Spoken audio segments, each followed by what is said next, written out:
UP board से कक्षा 10वीं 12वीं के रिजल्ट को लेकर एक अच्छी खबर है। उत्तर प्रदेश माध्यमिक शिक्षा परिषद हाई स्कूल व इंटरमीडिएट की कापियों का मूल्यांकन आज शुरू हो रहा है। यूपी बोर्ड के सचिव दिव्यकांत शुक्ल के अनुसार 16 मार्च से लेकर 31 मार्च तक 13 कार्य दिवसों में कापियों का मूल्यांकन किया जाएगा। होली के त्योहारों के मद्देनजर 24 मार्च से 26 मार्च तक मूल्यांकन कार्य स्थगित रहेगा।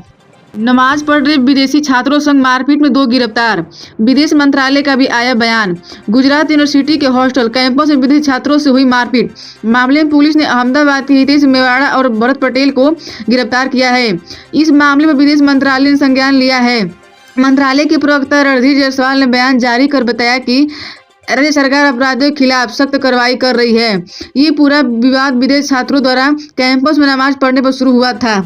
लोकसभा इलेक्शन 2024 सच साबित होते अखिलेश यादव के पुराने स्वामी, फैसले में लगी मुहर, जाने क्यों। समाजवादी पार्टी के शनिवार को लोकसभा चुनाव के लिए उत्तर प्रदेश के 6 उम्मीदवारों की अपनी 5वीं सूची जारी की, जिसमें पार्टी ने धर्मेंद्र यादव को आजमगढ़ लोकसभा सीट से अपना उम्मीदवार घोषित किया। उम्मीदवारों की 5वीं लिस्ट आने के बाद एक बार फिर पूर्व सपा नेता स्वामी प्रसाद मौर्य का दावा सच होते नजर आ रहा है। सपा ने अपनी 5वीं लिस्ट की सोशल मीडिया मंच एक्स पर यह जानकारी दी है। सपा ने उत्तर प्रदेश से लोकसभा चुनाव के लिए 6 उम्मीदवारों की घोषणा की। पार्टी के इस बार फिर से मिश्रिख लोकसभा सीट पर अपना प्रत्याशी बदल दिया है। पार्टी ने मनोज कुमार राजवंशी को मिश्रिख सीट में अपनी प्रत्याशी बनाया है, जबकि इससे पहले मिश्रिख ने रामपाल राजवंशी को प्रत्याशी बनाया गया था। बरसाने के लाडली जी मंदिर में बड़ा हादसा, लड्डू मार होली में मची भगदड़, दर्जन भर से अधिक हुए बेहोश। बरसाने में स्थित विश्व प्रसिद्ध लाडली जी मंदिर में लड्डू मार होली के दौरान भगदड़ मचने से 12 से ज़्यादा लोग बेहोश हो गए। यहाँ सुबह से ही होली का आयोजन शुरू हो गया था। दोपहर होते होते यहाँ भक्तों की संख्या बढ़ने लगी और भगदड़ मच गई। कई भक्त गिर गए, कईयों के भीड़ के कारण दम घुटने लगा।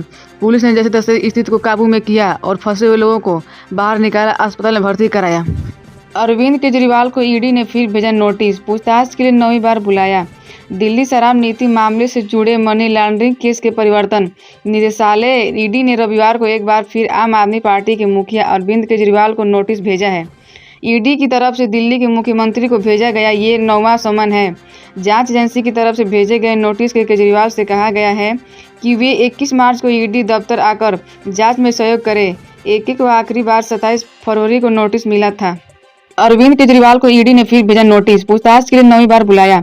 दिल्ली शराब नीति मामले से जुड़े मनी लॉन्ड्रिंग केस के परिवर्तन निदेशालय ईडी ने रविवार को एक बार फिर आम आदमी पार्टी के मुखिया अरविंद केजरीवाल को नोटिस भेजा है। ईडी की तरफ से दिल्ली के मुख्यमंत्री को भेजा गया ये 9वां समन है। जांच एजेंसी की तरफ से भेजे गए नोटिस के केजरीवाल से कहा गया है कि वे 21 मार्च को ईडी दफ्तर आकर जाँच में सहयोग करें। एक को आखिरी बार 27 फरवरी को नोटिस मिला था। अखिलेश यादव को बड़ा झटका, परिवार के करीबी बड़े सपा नेता ने थमा बीजेपी का दामन। 2019 का लोकसभा चुनाव भी देवेंद्र सिंह यादव ने एटा से सपा के टिकट पर लड़ा था। वह भाजपा प्रत्याशी राजवीर सिंह राजू के सामने हार गए थे। इससे पहले वह 2 बार एटा से सांसद, कई बार विधायक रह चुके हैं। भाजपा ने देवेंद्र यादव को शामिल कराकर सपा के गढ़ में यादव वोटों में सेधमारी की है।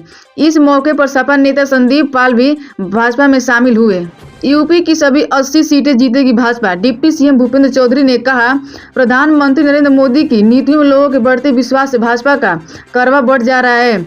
उप मुख्यमंत्री ब्रजेश पाठक ने कहा, यूपी की सभी 80 सीटें जीतकर भाजपा प्रधानमंत्री नरेंद्र मोदी की तीसरी पारी का रास्ता प्रशस्त करेगी। 14 दिन की न्यायिक हिरासत में एल्विस यादव एनडीपीएस एक्ट में 10 साल के लिए हो सकते हैं अंदर। सांप के जहर की तस्वीर के मामले में गिरफ्तार हुए big boss OTT winner Elvis Yadav को आज सूरजपुर कोर्ट में पेश करने के बाद 14 दिन की न्यायिक हिरासत में भेज दिया गया है। एल्विस यादव एनडीपीएस एक्ट यानी narcotic drugs and psychotropic substances act 1985 के तहत आरोपी हैं, जिसमें दोषी पाए जाने वाले व्यक्ति को 10 से 20 साल तक की सजा और 1 से 2 लाख रुपए तक का जुर्माना लगता है। अरविंद केजरीवाल को ईडी ने फिर भेजा नोटिस, पूछताछ के लिए 9वीं बार बुलाया। दिल्ली शराब नीति मामले से जुड़े मनी लॉन्ड्रिंग केस के परिवर्तन निदेशालय ईडी ने रविवार को एक बार फिर आम आदमी पार्टी के मुखिया अरविंद केजरीवाल को नोटिस भेजा है। ईडी की तरफ से दिल्ली के मुख्यमंत्री को भेजा गया ये 9वां समन है। जांच एजेंसी की तरफ से भेजे गए नोटिस के केजरीवाल से कहा गया है कि वे 21 मार्च को ईडी दफ्तर आकर जांच में सहयोग करें। एक को आखिरी बार 27 फरवरी को नोटिस मिला था। बरसाने के लाडली जी मंदिर में बड़ा हादसा, लड्डू मार होली में मची भगदड़, दर्जन भर से अधिक हुए बेहोश। बरसाने में स्थित विश्व प्रसिद्ध लाडली जी मंदिर में लड्डू मार होली के दौरान भगदड़ मचने से 12 से ज्यादा लोग बेहोश हो गए। यहां सुबह से ही होली का आयोजन शुरू हो गया था। दोपहर होते होते यहां भक्तों की संख्या बढ़ने लगी और भगदड़ मच गई। कई भक्त गिर गए, कईयों के भीड़ के कारण दम घुटने लगा। पुलिस ने जैसे तैसे स्थिति को काबू में किया और फंसे हुए लोगों को बाहर निकाला, अस्पताल में भर्ती कराया। अखिलेश यादव को बड़ा झटका, परिवार के करीबी बड़े सपा नेता ने थमा बीजेपी का दामन।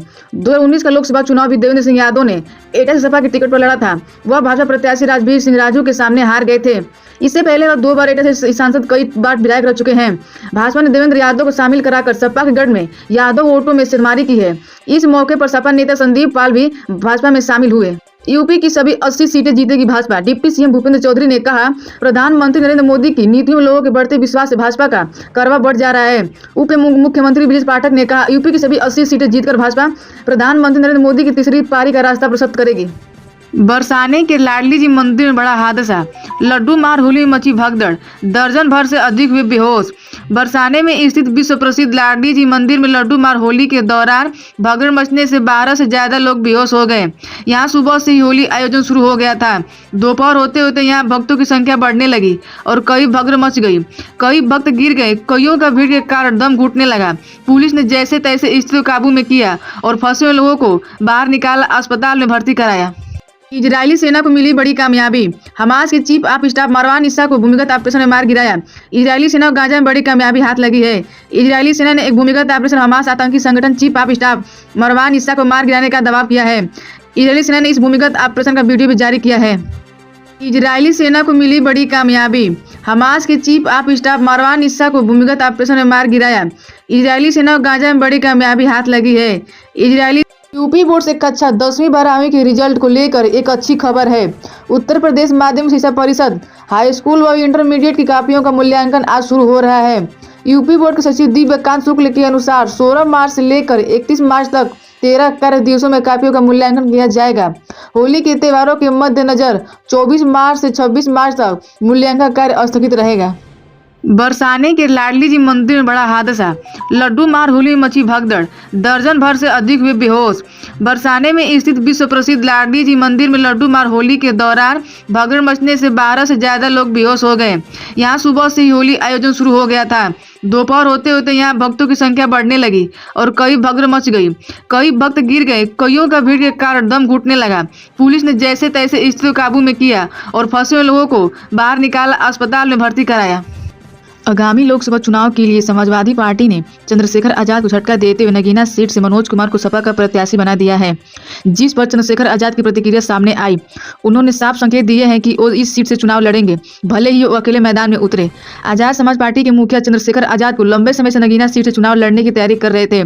उन्होंने पहले ही ऐलान भी कर दिया था। ऐसे में उन्हें इंडिया गठबंधन का उम्मीदवार बनाए जाने की चर्चा हो रही थी, लेकिन आखिर वक्त में अखिलेश यादव ने उन्हें धोखा दे दिया। सपा ने यहाँ अपना प्रत्याशी उतारकर सारे समीकरण बदल दिए हैं।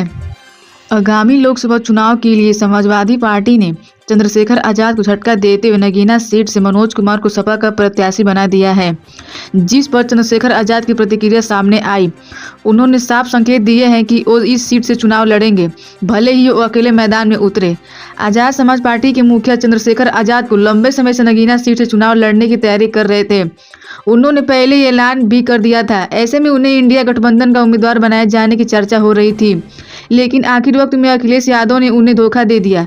सपा ने यहाँ अपना प्रत्याशी उतारकर सारे समीकरण बदल दिए हैं।